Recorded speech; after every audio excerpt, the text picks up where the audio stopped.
আসসালামু আলাইকুম। অলি স্যারের অনলাইন কোচিং এ সবাইকে স্বাগত। আজ আমরা বন্ড ভ্যালুয়েশনের অঙ্ক করব। বন্ড ভ্যালুয়েশন অধ্যায়টা মূলত প্রিন্সিপালস অফ ফিনান্সের একটা অধ্যায়।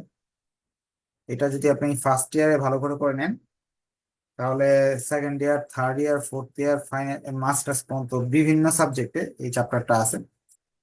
এই চ্যাপ্টারের মূল বিষয়টা হলো যে বন্ড, অর্থাৎ আপনার কাছে অলস অর্থ আছে, সেগুলো আপনি যদি বিভিন্ন কোম্পানির ঋণপত্র কিনে নেন।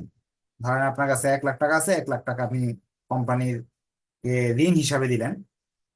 আপনাকে বছর শেষে তারা একটা সুদ দিবে।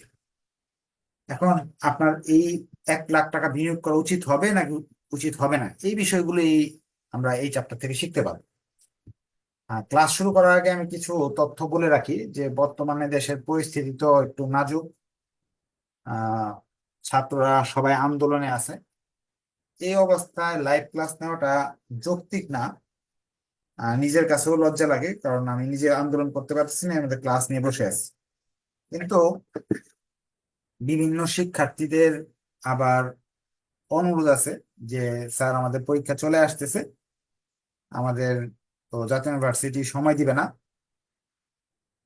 জাতীয় ইউনিভার্সিটি খোলার পরেই এক্সাম নিয়ে নিবে, আমাদের তো পড়া দরকার, এই জন্য লাইভ ক্লাস নেন।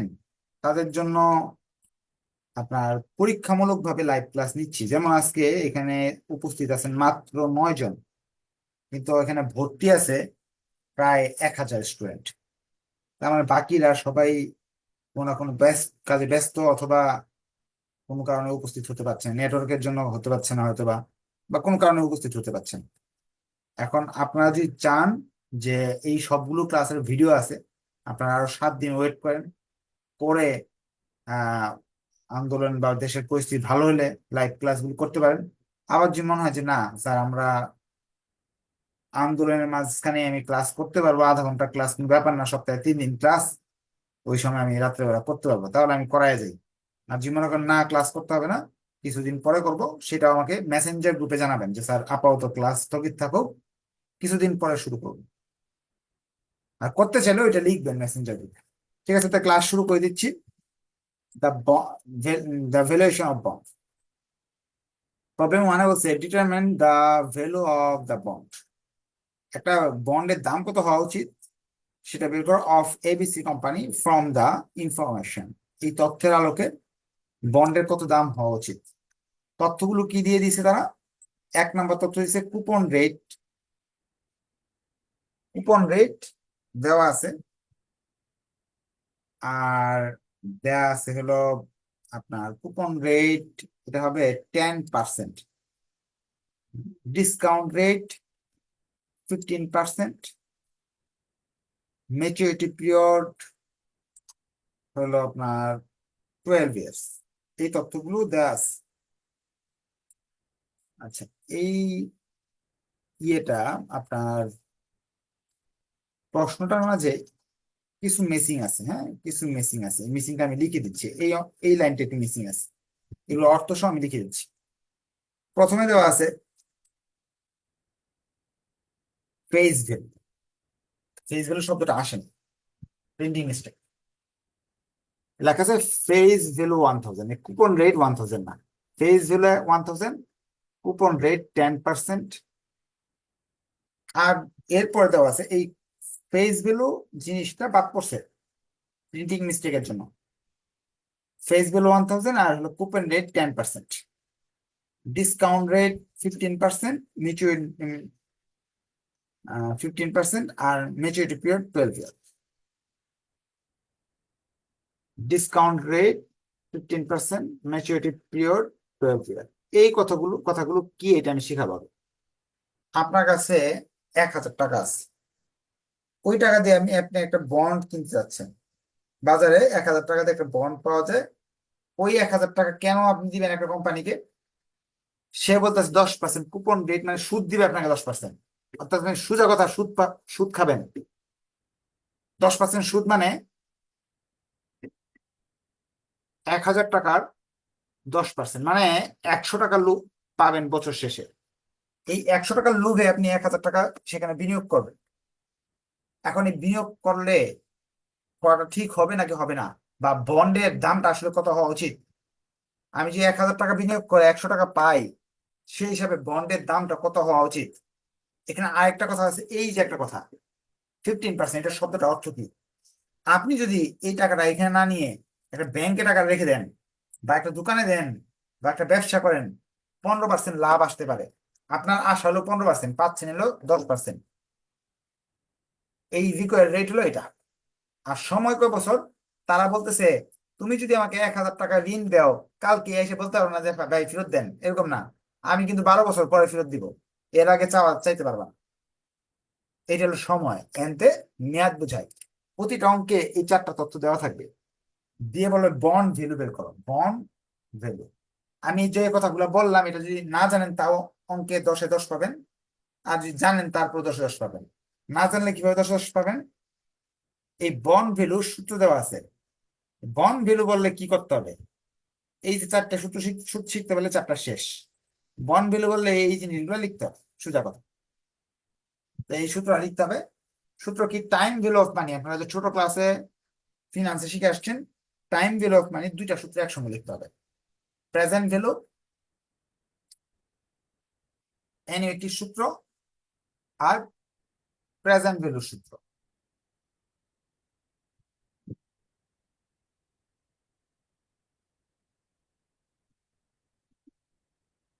এই সূত্র শিখতে হবে। এটা হলো প্রেজেন্ট ভ্যালু অ্যানুইটি, আর এটা হলো প্রেজেন্ট ভ্যালু। এই দুই সূত্র হলো বন্ড ভ্যালু।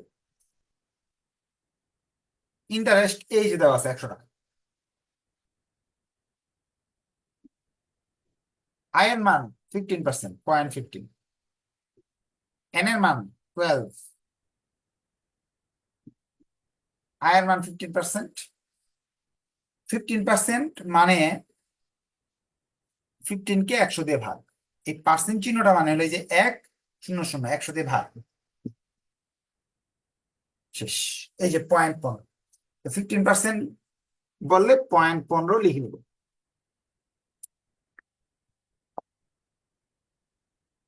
এখন এটা ক্যালকুলেশন করতে হবে আপনাকে।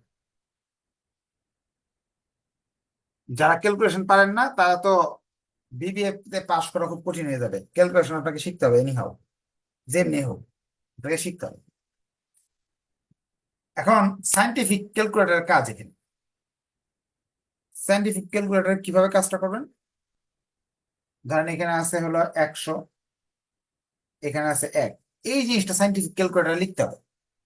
লিখবেন 1, ফার্স্ট ব্র্যাকেট 1, এই দাগটা মানে ভাগ, ফার্স্ট ব্র্যাকেট 1 প্লাস 0.15 পাওয়ার বা সমান সমান চিহ্ন। চাপ দেওয়ার সঙ্গে সঙ্গে ক্যালকুলেটর বলে দেবে এই জিনিসটার মান এইটা আসতেছে। আমার সাথে আপনারা করেন সবাই, করার পরে কমেন্টে লিখে দেন মানগুলো।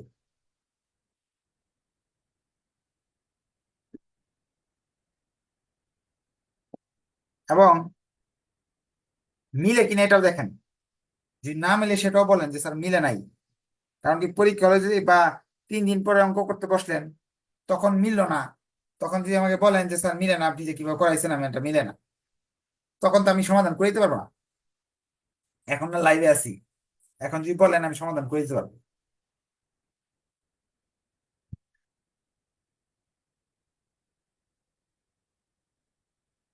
কি করলাম? 1 থেকে বাদ দিলাম, এটা আসলো। এটা থেকে ভাগ করলাম, ভাগ করলে আসতেছে এটা। এখন 100 দিয়ে এটার গুণ, 15 দিয়ে ভাগ।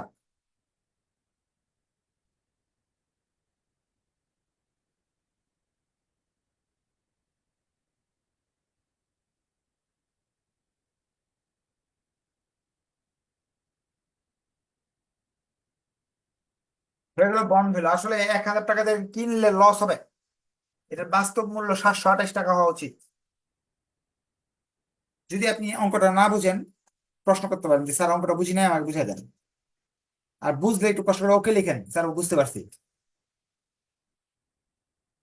চলে যাচ্ছে আমরা প্রবলেম 2-এ, 2 নম্বর অঙ্কে।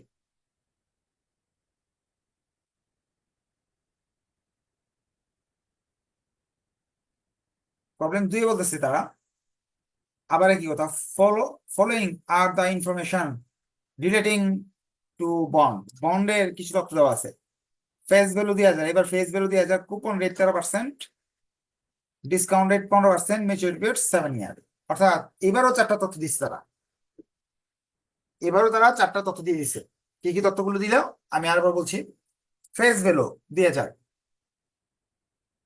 আগে ছিল 1000, এখন 2000। Coupon rate 13%, coupon rate 13%। আর ডিসকাউন্ট রেট 15%, আগের মতো 50% আছে। ম্যাচুরিটি পিরিয়ড বা সময় 7 বছর, 7 ইয়ার্স। দিয়ে বলছে what will be price of the bond if interest is paid yearly. বছরে যদি একবার সুদ দেয়, যে কোম্পানিকে টাকা দিচ্ছেন ওই ব্যক্তি যদি বছরে একবার সুদ দেয়, তার বন্ডের দাম কত হবে?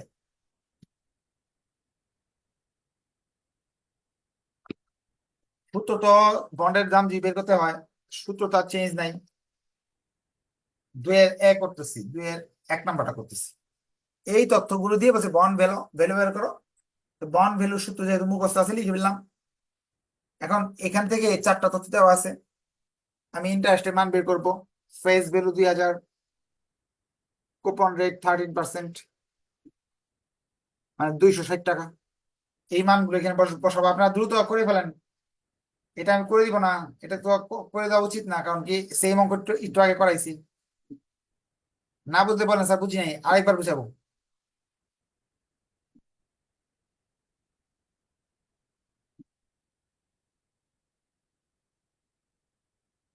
এই পাশের মান আসবে হলো আপনার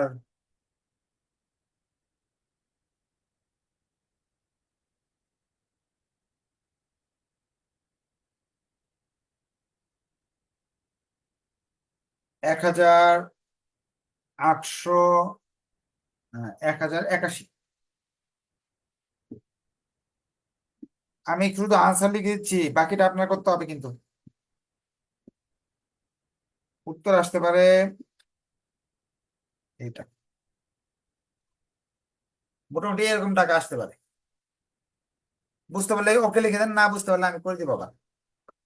এটা প্রশ্নে দেওয়া আছে, এগুলো দেওয়া আছে, এটা করলাম আমরা। এটা তো আগের অঙ্কটাই করলাম, সেম টু সেম, কোনো চেঞ্জ নাই। এখন তারা বলছে বাই মান্থলি বন্ডের ভ্যালু বের করতে। বাই মান্থলি অর্থটা কি? বাই মান্থলি মানে দুই দুই 2 মাসে একবার সুদ যদি দেয় কোম্পানি, আপনাকে 2 মাসে একবার সুদ দিবে। এটা করলে আপনাকে মনে রাখতে হবে, বারবার যখন সুদ দেয় তখন আপনার অঙ্কের কিছু জায়গায় প্রভাব ফেলে। একটা হলো আয়ের নিচে এটা প্রভাব ফেলবে, এবং এন এর সাথে প্রভাব ফেলবে। কেন? ধরেন সুদ আপনি বছরে 12 টাকা পাওয়ার কথা, আর যদি মাসে মাসে নেন আপনি, তাহলে প্রতি মাসে 1 টাকা, ধরেন সুদ হলে 120 টাকা, আপনাকে বলছে 120 টাকা সুদ দিবে। এখন যদি প্রতি মাসে যদি সুদ নিতে যান, তাহলে কি প্রতি মাসে আপনাকে 120 টাকা দিবে? প্রতি মাসে 10 টাকা করে দিবে। তার মানে সুদটা কমে যাবে যদি বারবার নেন, বছরে অল্প অল্প করে নেন। মাসে মাসে এসে নিলেন, তাহলে তো আর পুরো টাকা আপনাকে দিবে না। এখানে যে সুদ আছে 260 টাকা, প্রতি মাসে যদি ব্যাংকে বসে থাকেন, সে 260 টাকা দিবে দিবে না। তখন সুদটা কমাই দিবে প্রতি মাসে যে নিতে চান। অর্থাৎ মাসে মাসে বারবার বারবার যদি বছরে একবারের বেশি সুদ নেওয়া হয়, তো সুদের পরিমাণটা কমে যায়। এই জন্য অঙ্কে আয়ের মান যেখানে আছে, ইন্টারেস্ট যেখানে আছে, এখানে আপনাকে ভাগ দিতে হবে। আর যেখানে সময়ের বিষয়টা আছে, এটাকে গুণ দিতে হবে। সময় বলতে আপনি ব্যাংকে যাবেন 7 বার, এখানে লেখা 7 বার। যদি মাসে মাসে যান তাহলে তো অনেকবার যাইতে হবে। ধরেন আপনি যদি এই যে প্রতি মাসে একবার করে যান, যদি 7 বছর আপনার যেতে হবে কতবার? 84 বার যেতে হবে। আই, এই এনটা মানে কয়বার আপনি সুদটা উঠে আনবেন। সেই হিসেবে যদি বছরে বারবার আপনাকে সুদের টাকা উঠাইতে হয়, নতুন করে আমরা করতেছি অঙ্কটা, তাহলে কোথায় প্রভাব ফেলবে? বাই মান্থলি যদি বলে, বাই মান্থলি যদি বলে, সেক্ষেত্রে প্রভাব পড়বে এই জায়গায়। এটার 12 দিয়ে ভাগ করবেন, 12 না, বাই মান্থ মানে বছরে প্রতি 2 মাসে একবার, তাহলে 1 বছরে 6 বার। এটাকে ভাগ করবেন, এটাকেও ভাগ করবেন, এবং এটাকে গুণ করবেন। কি দিয়ে গুণ করবেন? এম দ্বারা। এম মানে হলো কয়বার? 6 বার। 6 বার যদি হয়, সুদের পরিমাণকে 6 দিয়ে ভাগ করতে হবে, সময়কে 6 দিয়ে গুণ করতে হবে। তাহলে আমাদের টাকা আসবে যে 13কে আপনি 6 দিয়ে ভাগ করেন, 13কে যদি 6 দিয়ে ভাগ করেন, সেক্ষেত্রে অ্যামাউন্ট অনেক ছোট হয়ে যাবে, 43 টাকা 33 পয়সা। এখানে আমরা 6 দিয়ে ভাগ করে দিচ্ছি, এখানে না করে এই ইন্টারেস্টের সুদের এই জায়গায় ভাগ করে দিচ্ছি। এটাকে যদি 6 দিয়ে ভাগ করেন, 15কে যদি 6 দিয়ে ভাগ করেন, তাহলে আসতেছে 0.0125। এন কে 6 দিয়ে গুণ করলাম 42। এখন এই অঙ্কটা আছেই কিছু পরিবর্তন ঘটতেছে। কি কি পরিবর্তন ঘটতেছে? এই জায়গায় 43.33 আসতেছে, এই জায়গায় 0.125 আসতেছে, 0.125 আসতেছে, 0.125 আসতেছে, সময় 42, এন এর মান 42 আসতেছে। এখন আপনাকে ক্যালকুলেশন করতে হবে। ক্যালকুলেশন করলে এটা আসবে 1.118।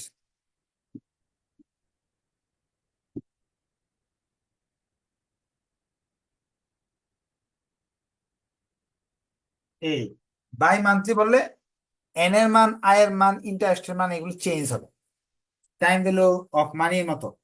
যেমন শুধু যে অঙ্কে আপনার সবসময় বাই মান্থ দিয়ে রাখবে এরকম না, অনেক সময় আমরা টাইম ভ্যালু অফ মানির অঙ্কের মতো অনেক কিছুই বলতে পারে এখানে।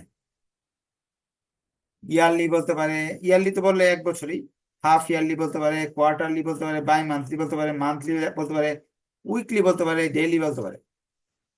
তখন কি হবে? আপনি একটু খাতায় নোট করে ফেলেন। যদি হাফ ইয়ারলি বলে বা সেমি অ্যানুয়ালি যদি বলে, তাহলে এম এর মান 2 হবে। আপনি লিখে নেন এম এর মান 2, half yearly, semi yearly, annually. Screenshot নিয়ে নেন, পরে লিখে নেবেন। কোয়ার্টারলি বললে এম এর মান 4, মানে বছরে 4 বার। বাই মান্থলি বছরে 6 বার, মান্থলি বছরে 12 বার, উইকলি 52 সপ্তাহে 1 বছর 52। আর যদি ডেলি, ডেলি হলে 360 বলবেন। 365 দিলেও হয়, 360 দিলেও হবে।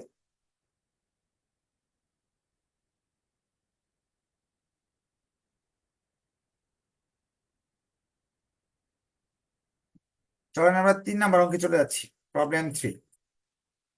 প্রবলেম 3-তে বলছে যে Helen Force bond have 7 year remaining to maturity. মানে এন এর মান অঙ্কে দেওয়া আছে, এন এর মান অঙ্কে দেওয়া, এন 7 ইয়ার।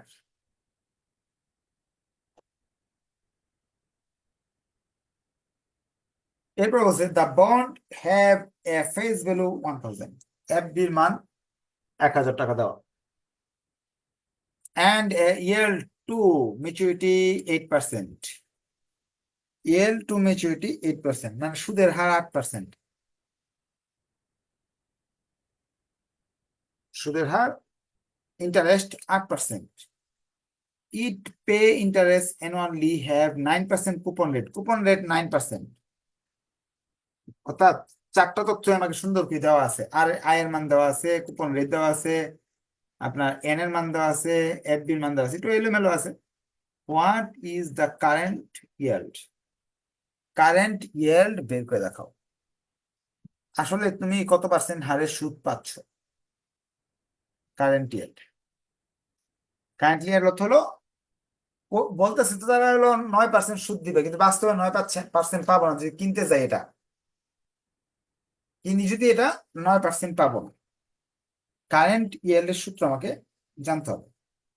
কারেন্ট ইয়েল্ডের সূত্র হলো current yield interest by bond value বা market value of the bond, বাজারে মূল্য বা বন্ড ভ্যালু। ইন্টারেস্ট তো বের করার কোনো ব্যাপার না, ফেসবুকের কুপন রেট দিয়ে গুণ করলেই ইন্টারেস্টের মান বেরিয়ে আসে 90 টাকা। ইন্টারেস্টের মান তো আমি পেয়ে গেলাম সঙ্গে সঙ্গে 90 টাকা। বন্ড ভ্যালু বা বন্ডের মার্কেট ভ্যালু ওই কুপন রেটের সূত্রে interest by bond value. Interest তো আমি এখানে এই 4টা তথ্যের আলোকে ইন্টারেস্ট বের করবো, ব্যাপার না আমার। যেহেতু আমার face value, coupon rate, interest rate, তারপর আপনার মেয়াদ বা সময়, ম্যাচুরিটি পিরিয়ড, এগুলো দেওয়া আছে। ইন্টারেস্টের মান আমি বের করে নিলাম। এখন বন্ড ভ্যালুটা আমার দরকার। বন্ড ভ্যালুর জন্য সূত্র ব্যবহার করতে হবে। সূত্র ছাড়া তো আমি বন্ড ভ্যালু বের করতে পারবো না। সূত্রে আমি বন্ড ভ্যালু বের করে ফেলি। তা এটা আমি ওয়ার্কিং করে বের করতেছি, কারণ কি আমার এই ওয়াইসির জন্য বন্ড ভ্যালু দরকার। ইন্টারেস্টের মান হলো 90 টাকা। শুধু মান বসাই দিতেছে। আয়ের মান হলো 8%, সময় 7 বছর, 8%, এফবি 1000 টাকা। ক্যালকুলেশন করলে আপনার টাকা আসতেছে এই পাশে। আপনারা করেন, নিজেরা নিজেরা করেন, না হলে কিন্তু বিপদে পড়বেন।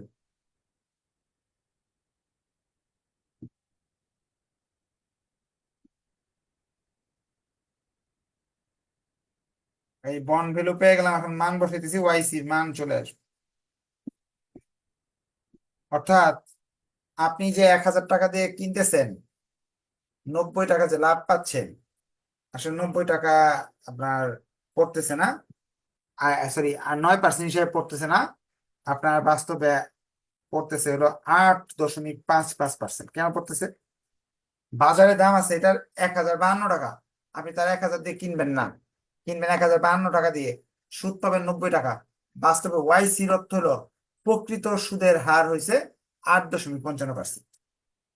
বলতেছে 9% দিবে, কিন্তু ঘুরে ফিরে আপনি 8.55%। 9% কখন পাইতেন? যে 1000 দিয়ে কিনতে পারতেন, কিন্তু কিনতেছেন কত? আসল মূল্য তো 1052 টাকা বাজারে, মার্কেট ভ্যালু। মার্কেট ভ্যালু দিয়ে আপনি কিনতেছেন। তাহলে 90 টাকা যদি লাভ পান, 1052 টাকা ইনভেস্ট করে 8 টাকা 55 পয়সা আপনার ইয়ে পড়বে। আচ্ছা, এখন আপনাদের সাথে আরো দুইটা কথা বলে দিই। 1 নম্বর বিষয় হলো, আপনারা ডিসিশন দিবেন যে ক্লাস করা উচিত নাকি বন্ধ রাখা উচিত। আরেকটা কাজ, আপনাদের বন্ধু বান্ধব অনেকে আছে এই অবস্থায় পড়তে চাচ্ছে, বিপদে আছে, টিচার পাচ্ছে না, এরকম যদি কেউ থাকে, তো এখানে তো ভিডিও দেখে দেখে বাসায় বসে বসে রাত দিন 24 ঘন্টা দেখা যায়। সেই হিসাবে তাদের আপনারা একটু কষ্ট করে ইয়ে করবেন, রেফারেন্স করবেন, যাতে তারাও এডমিশন নিয়ে ভিডিও দেখে দেখে পড়ে। আর দেশের পরিস্থিতি যেহেতু ভালো না, আপনারা ভিডিওগুলো রেকর্ড করে রাখেন। রেকর্ড করে রাখলে দেখা যাবে যদি কোনো কারণে নেটওয়ার্ক অফ হয়ে যায়, ওই রেকর্ডেড ভিডিও দেখে দেখেও পড়তে পারবে। আজকে এই পর্যন্ত থাকলো। ধন্যবাদ সবাইকে। আসসালামু আলাইকুম।